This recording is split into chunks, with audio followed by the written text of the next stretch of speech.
नमस्ते बच्चों, कैसे हो आप? मैं ठीक हूँ और आशा करती हूँ कि आप भी कुशल क्षेम होंगे। छात्र, आज की इस कक्षा के भीतर हम यात्रा जापान की ममता कालिया जी से रचित यात्रा जापान की पाठ के अंतर्गत पिछली कक्षा में हमने इन कुछ अंशों को जाना था, जैसे कि अंतर्राष्ट्रीय हिंदी सम्मेलन के बारे में और भारतीय रेस्टोरेंट के बारे में और जापान के रेलवे स्टेशन अथवा रेल यात्रा के बारे में हमने जानकारी प्राप्त की थी छात्र। तो आइए आज की इस कक्षा के भीतर हम जापान के अन्य कुछ अंशों के बारे में जानकारी प्राप्त करेंगे, जैसे कि टब्स के पुस्तकालय के बारे में और जापान के बुलेट ट्रेन के बारे में और ओसाका जो कि एक किला है, इस किले के बारे में आज हम जानकारी प्राप्त करेंगे छात्र। तो आइए पहला जो है टब्स के पुस्तकालय के बारे में जानकारी प्राप्त करेंगे। छात्र, टब्स के पुस्तकालय यानी लाइब्रेरी के बारे में आज हम जानकारी प्राप्त करेंगे छात्र। टब्स के पुस्तकालय जो है वह 4 मंजिली इमारत है, जिसके हर मंजिल पर विशाल वाचनालय है। पुस्तकालय में कुल 6,18,615 पुस्तकें हैं छात्र। विद्युत चलित अलमारियों में रखी हुई पुस्तकें मात्र एक बटन दबाने से सामने उपलब्ध होती है। आप जी भरकर पढ़ने के बाद फिर पन्ने पलटिए या नोट्स बनाइए या वापस बटन दबाइए, अलमारी अपने आप बंद हो जाएगी। तत्पश्चात इस इंतज़ाम से जगह की बचत तो होती ही है, पुस्तकों की सुरक्षा भी होती है छात्र। अलमारियों के सामने खड़े होने के लिए पर्याप्त जगह निकल आती है। पुस्तकों के बीच मनमाना समय गुजारने के बाद सब पुस्तकालय के द्वार से बाहर निकलते हैं। अलार्म जता देता है कि आपके पास कोई छुपी हुई पुस्तक नहीं है। तो यह थी पुस्तकालय के बारे में जानकारी छात्र। तो आइए दूसरा अंश जो है जापान के बुलेट ट्रेन, इसके बारे में अब हम जानकारी प्राप्त करेंगे छात्र। तो आइए, जापान रेलवे की सबसे तेज़ गति से चलने वाली रेल बोले तो शिनकानसेन है। शिनकानसेन का शाब्दिक अर्थ है न्यू ट्रंक लाइन। इसे बुलेट ट्रेन भी कहते हैं छात्र।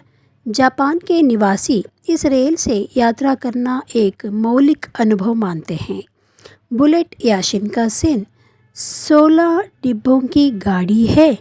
हर गाड़ी में 1,300 यात्रियों के बैठने का प्रबंध है छात्र।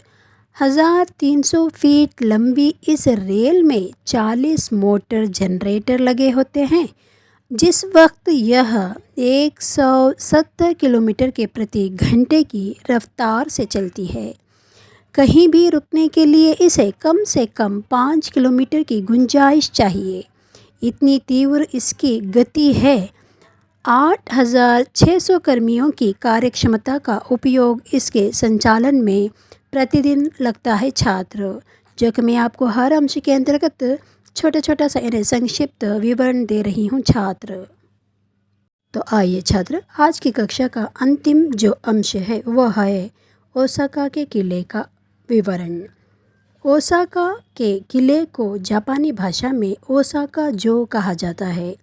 यह जो है 1585 में सम्राट तोयोतोमी हिदेयोशी ने बनवाया था।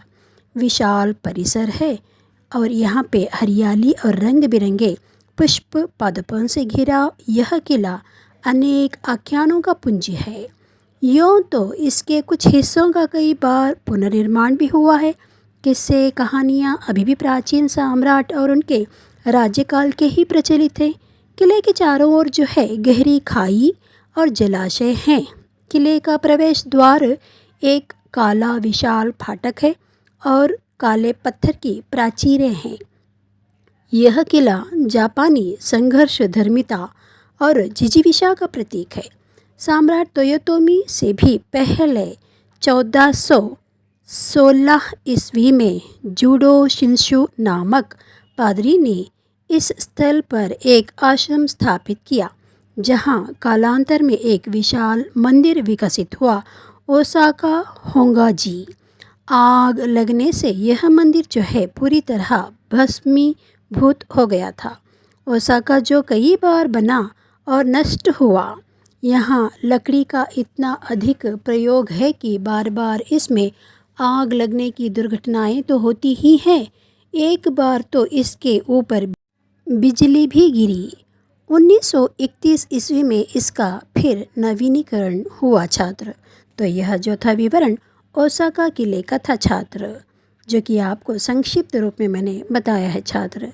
तो अगली कक्षा के भीतर हम कुछ अन्य अंशों को लेकर फिर उपस्थित होते हैं, जैसे कि तोदाईजी मंदिर का और जापान के हिरन वन का और जापान में हिंदी के प्रभाव और प्रसार के बारे में जानकारी प्राप्त करेंगे छात्र। अच्छा, तो छात्र आज की कक्षा यहीं पे समाप्त होती है। तो अगली कक्षा में फिर हम उपस्थित होंगे कुछ अन्य नए अंशों को लेकर। धन्यवाद छात्र।